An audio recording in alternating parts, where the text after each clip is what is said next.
जानते हो ना, फ्रैक्शन 6:8 में रेशियो तो पढ़ा होगा फ्रैक्शन। देखो इसमें डिस्टेंस कितना है 50 अपॉन 50, रेशियो कितनी आई 1। इसमें डिस्टेंस कितना है 50 और टाइम कितना है 20।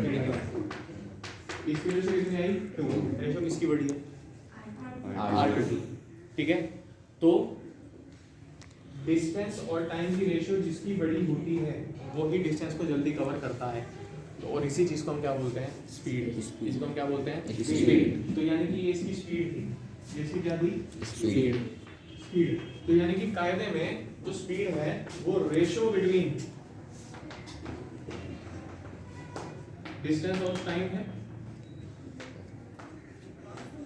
यानी कि जो स्पीड है वो क्या है ratio between distance and time. तो we can say that speed is equal to distance upon time. Where तो इसकी जब टाइम नीचे आ जाता है ना, मैंने एक बात बताई थी कि वर्ड क्या जुड़ता है साथ में रेट ऑफ। ठीक है, तो क्या लिखेंगे रेट ऑफ कवरिंग। डिस्टेंस तो कवर ही किया जाएगा, तो rate of covering the distance is called speed। किसी भी डिस्टेंस को कवर करने का जो रेट होता है उसको क्या बोलते हैं स्पीड बोलते हैं। किस किस क्लियर हो गया, डेफिनेशन अब तो आराम से बना दोगे। इसकी यूनिट देख लो, speed is equal to distance upon time. Distance की स्पीड क्या थी मीटर, टाइम की डिस्टेंस क्या थी सेकंड, तो स्पीड की यूनिट क्या है मीटर पर सेकंड। ठीक है, यूनिट निकालना बहुत आसान है, इसको नोट करिएगा पहले।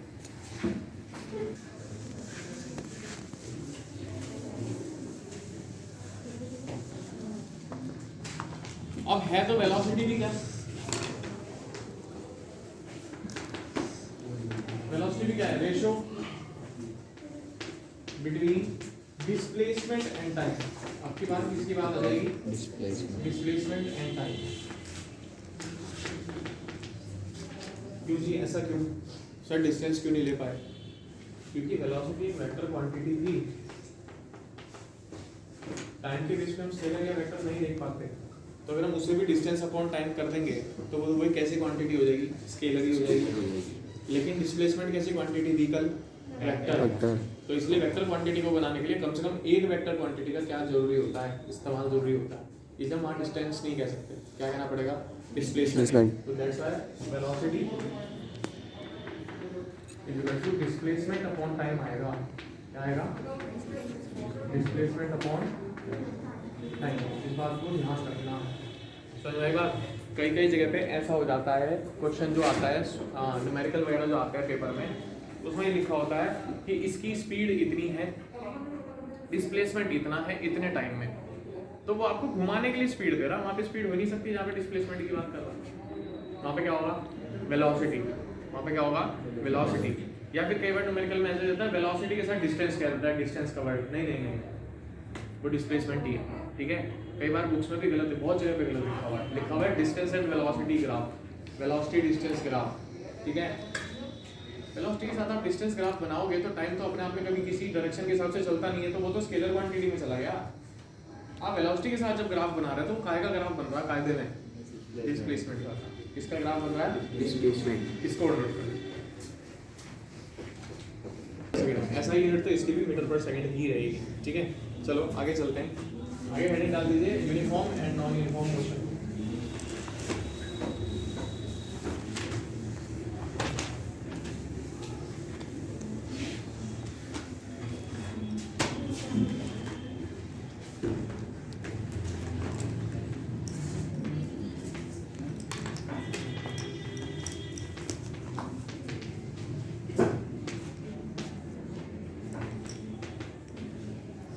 राइटिंग तो क्लियर हो गई ना सबके?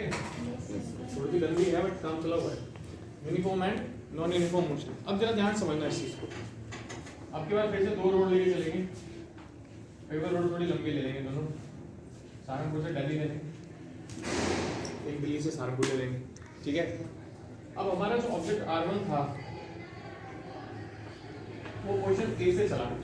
ठीक है, सहारनपुर से चला, सहारनपुर से चला। ठीक है, क्या ना 4 स्टॉप आएंगे बीच में, एक देवबंद का आ जाएगा, एक मुजफ्फरनगर का आ जाएगा, एक मेरठ का आ जाएगा, भाई यहाँ दिल्ली आ गया, इतना समझिए बस। अब मुरादाबाद मत बोलना बीच में, ठीक है। अच्छा ऐसा ही यहाँ हुआ, वापस आते हुए, वापस कहाँ से चला, दिल्ली से चला, बड़े आराम से चलना आएगा, वापस आते हुए भी मेरठ आएगा, मुजफ्फरनगर भी आएगा,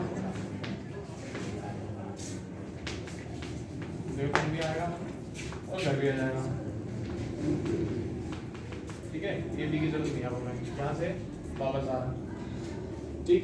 अब आप इस बात को समझे, मैं मान के ये चल रहा हूँ कि इनसे हर किसी का डिस्टेंस 30 किलोमीटर है,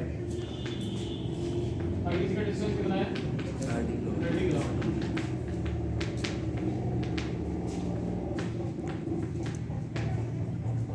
अब अगर वो अपनी स्पीड, पहले बात में यूनिफॉर्म का मतलब समझा दूं, यूनिफॉर्म का मतलब क्या होता है, स्कूल में यूनिफॉर्म होती है, घर पे होती है, नहीं होती, क्यों नहीं होती, घर पे तो कुछ ही पहन लो, फिक्स थोड़ा ही है, लेकिन स्कूल पे तो फिक्स है ना, स्कूल पे तो फिक्स है, ये पहनना है। तो यूनिफॉर्म का मतलब क्या होता है, फिक्स। यूनिफॉर्म का मतलब कोई कपड़ा नहीं होता, वो तो कहा जाता है, ठीक है। यूनिफॉर्म का मतलब क्या होता है, फिक्स, इट इज फिक्स। तो अगर हम एक फिर से स्पीड की बात करें तो उसको क्या कहेंगे, यूनिफॉर्म स्पीड। तो फिक्स का मतलब क्या है, जो चेंज ना हो, फिक्स का मतलब क्या है, जो चेंज ना हो, तो यानी कि यूनिफॉर्म स्पीड का मतलब क्या है, जो स्पीड चेंज ना हो, ठीक है। तो अगर मैं स्पीड चेंज ना करूं तो इस 30 किलोमीटर को कवर करने में अगर मुझे 1 आवर लग रहा है, कितना आवर लग रहा है, 1 आवर। स्पीड में चेंज नहीं कर रहा, स्पीड जो भी दूं है, स्पीड कैसी है, यूनिफॉर्म, स्पीड कैसी है, यूनिफॉर्म। तो क्या मुझे इस 30 किलोमीटर के लिए भी 1 आवर लगेगा या नहीं लगेगा, लगेगा। फिर इस 30 के लिए भी कितना लगेगा, 1 आवर। 1 आवर। फिर इस 30 के लिए कितना लगेगा, 1 आवर रहेगा ना। तो it means if my speed is uniform then I will, if my speed is uniform then I will cover equal distances in equal interval of time। distances तो पहले से इक्वल है, लेकिन मेरा टाइम भी क्या बैठ रहा, इक्वली बैठ रहा, तो then I will cover equal distances in equal time period, so my motion is also called uniform motion। बस कर देना, मेरी बात क्लियर हो गई क्या? तो मेरे साथ साथ बोलेंगे a motion which is called uniform whenever we maintain the speed also uniform then it will cover or the object will cover equal distances in equal time periods। Clear हो गई इतनी बात? Yes। अब सेकंड में क्या हुआ, second में वापस आते हुए भी डिस्टेंस तो वही था, 30 किलोमीटर, डिस्टेंस तो बदलेगा नहीं, क्या वापस आते हुए 60 थोड़ा ही हो जाएगा,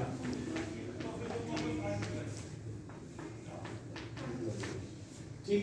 लेकिन हो सकता है कि जब R1 यहाँ से चला हो, R1 थक चुका था, ठीक है, सुबह इतनी ज्यादा मोटरसाइकिल चलाई थी, 4 घंटे मोटरसाइकिल चलाई थी, तो यहाँ से यहाँ तक आने में 2 आवर्स लग गए, यहाँ से यहाँ तक आने में 1.5 आवर लग गए, इसे लगा घर पहुँचने में देरी हो रही है, यहाँ से आने में कितने हो गए, 1 आवर हो गए, और यहाँ से यहाँ तक आने में भी फिर भी क्या हो गए, 1 आवर हो गए। लेकिन अब these kind of equal distances are not covered in equal time periods।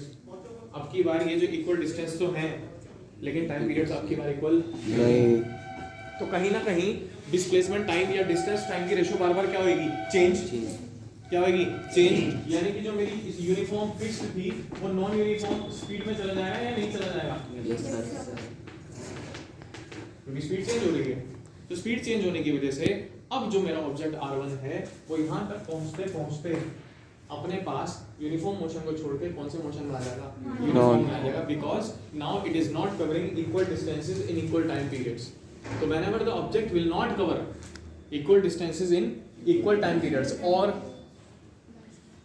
Non equal distances in equal time periods, then it will called non uniform motion. दोनों में से एक कंडीशन क्या हो जाएगी, नॉन फिक्स्ड, एक कंडीशन क्या हो जाएगी, नॉन फिक्स्ड। इसमें देखो मैंने स्पीड भी, टाइम भी फिक्स रखा है, डिस्टेंस भी फिक्स रखा है, डिस्टेंस अभी भी फिक्स है मेरा, लेकिन टाइम क्या नहीं है, फिक्स नहीं है, तो मैं दोनों चीजें फिक्स नहीं कह सकता। तो this kind of motion is called non uniform motion.